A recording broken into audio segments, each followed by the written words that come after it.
esta manera vamos a ver algunas características de los seres vivos. ¿Y por qué las vamos a ver? Porque no todos los, digamos, toda la materia, nosotros, claro que estamos por materia, pero no toda la materia podemos considerarla como un ser vivo. Entonces, estas son características que reúnen precisamente estos sistemas biológicos, es decir, los seres vivos. Nosotros requerimos de energía y nutrimentos que obtenemos de los alimentos. Estos nutrimentos pasan por una serie de procesos químicos que están determinados por la información genética de cada organismo. Nuestro metabolismo es diferente al de una bacteria, por ejemplo.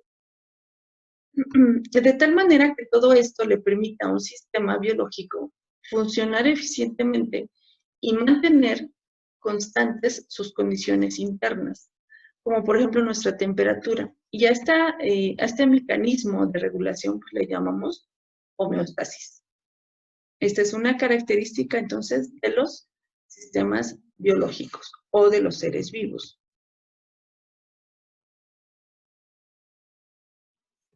Ahora vamos a hablar del metabolismo. Dijimos que todos los seres vivos obtienen nutrimentos y dentro del organismo se llevan a cabo una serie de reacciones químicas para transformar esos alimentos en energía y en otras moléculas que son necesarias para la sobrevivencia de ese sistema. Entonces, la suma de todas estas reacciones químicas le llamamos metabolismo. Y este metabolismo puede ser de dos tipos. Puede ser de síntesis o puede ser de destrucción. El de destrucción se le llama catabolismo y es cuando nosotros obtenemos energía a través de los carbohidratos, consumimos carbohidratos, estos se descomponen y entonces obtenemos la energía. Por eso es que se llama de destrucción o de descomposición. ¿Qué pasa con el otro tipo de metabolismo que es de síntesis? Síntesis en este caso quiere decir formación de, y entonces le llamamos anabolismo.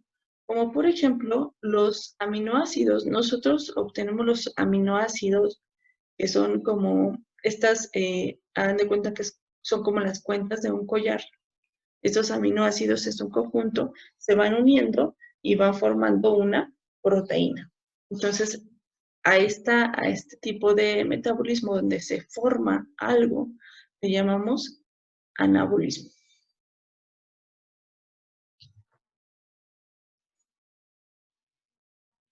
Y esta es otra característica que define a un ser vivo. Un ser vivo se reproduce. Y puede ser de manera asexual o de manera sexual. La siguiente clase ya vamos a ver lo que es propiamente, ya vamos a entrar en tema. Y precisamente reproducción es es la primera parte que vamos a ver de este bloque. Entonces, en la reproducción sexual, solamente para mencionar, pues, como ustedes saben, participan los progenitores, los cuales producen gametos. Con gametos nos referimos a los óvulos o a los espermatozoides. Estos se unen y dan origen a un otro organismo u otros organismos con características genéticas únicas que resultan de la combinación de ambos gametos. ¿Qué importancia tendrá la reproducción? Bien, pues si los organismos vivos no se reprodujeran, pues las especies simplemente terminarían o desaparecerían. Es más, no habría como tal evolución, no habría cambio de especies, no habría cambios en ellas, no habría apariciones de nuevas especies, porque la reproducción es la que garantiza la continuidad de las especies en la Tierra. Y recuerden que una especie no está como tal aislada. Todos los organismos que se encuentran en cierto hábitat que forman un ecosistema dependen unos de otros. Por eso les comentaba que el que pueda desaparecer una especie o, no, o pueda aparecer otra, también puede depender de esta reproducción, ¿no? Si, por ejemplo, sus depredadores se están reproduciendo demasiado y entonces pueden acabar con esa especie, o al contrario, si no hay depredadores, entonces esa especie se va perpetuando. Y como les comentaba, pues hay diferentes modalidades dependiendo del tipo de organismo de que se trate. En la siguiente clase vamos a abordar los diferentes tipos de reproducción asexual.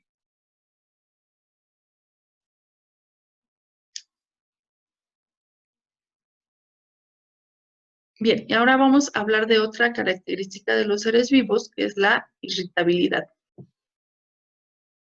Esta irritabilidad es la capacidad que tenemos para responder a los estímulos del ambiente. ¿Cuáles pueden ser estos estímulos? Pues la luz, la temperatura, la gravedad, la humedad o, por ejemplo, las hormonas. De acuerdo a estos estímulos, pues el sistema biológico puede cambiar incluso su metabolismo.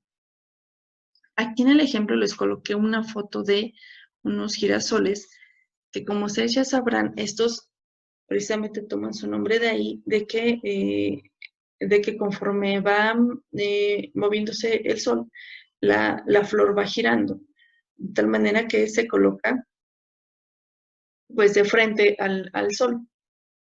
Este fenómeno o esta característica de esta especie, igual hay otras, se llama fototropismo positivo porque es como si fuera siguiendo la luz.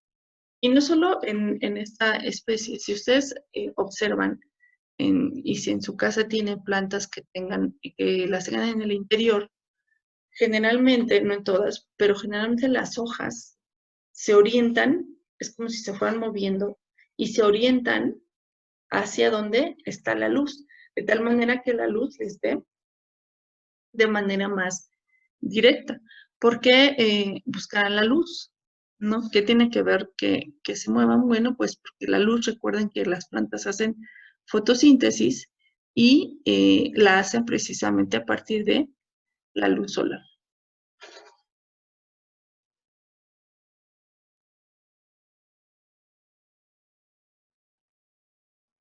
Bien, la última parte entonces es esta diapositiva y esta se trata de que en general los sistemas biológicos o los seres vivos sobreviven a pesar de que en la naturaleza se van dando muchos cambios. Y entonces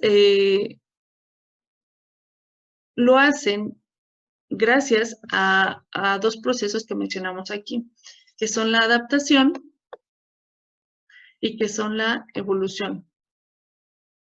Decimos que un organismo está adaptado cuando sobrevive, es decir, vive durante mucho tiempo, pero además se reproduce. Entonces, la adaptación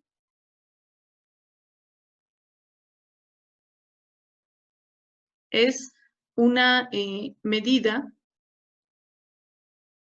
en la cual los seres vivos están cambiando junto con el medio ambiente. Estas pequeñas adaptaciones que van haciendo los seres vivos a largo plazo se convierten en evolución. ¿Qué es la evolución? Pues la evolución es la suma de todos esos cambios, pero que se transforman genéticamente, que se hacen de manera genética, es decir, se van pasando de una generación a otra a través del ADN, por ejemplo, y de tal forma que una característica que le sirvió a una especie para adaptarse a su ambiente se va pasando generación en generación. porque representó una ventaja. Les voy a poner el ejemplo aquí de la jirafa. Se cree, o más bien se tienen evidencias de que los antepasados o los organismos ancestros de la jirafa tenían cuellos cortos. Estos cuellos cortos, como tal, pues no les permitían alcanzar, las ramas de los árboles o su alimento, ¿no? Dado que estaba muy, muy alto. Entonces, se cree que los organismos se fueron adaptando de tal forma que los que podían desarrollar un cuello más largo fueron los que sobrevivieron. Entonces, al presentar esta adaptación, estos la heredaron a sus descendientes. Y a lo largo del tiempo, dado que los de cuello corto eran los que menos sobrevivían, entonces esa característica que le otorgó ventaja a los individuos de esa especie, pues fue pasando, como les decía, de generación en generación, hasta que se convirtió en una característica ya propia de la especie. Entonces, todos esos cambios que les permitieron, que permiten una adaptación al medio a largo plazo, a través de muchísimos años, pueden convertirse en una evolución para determinada especie.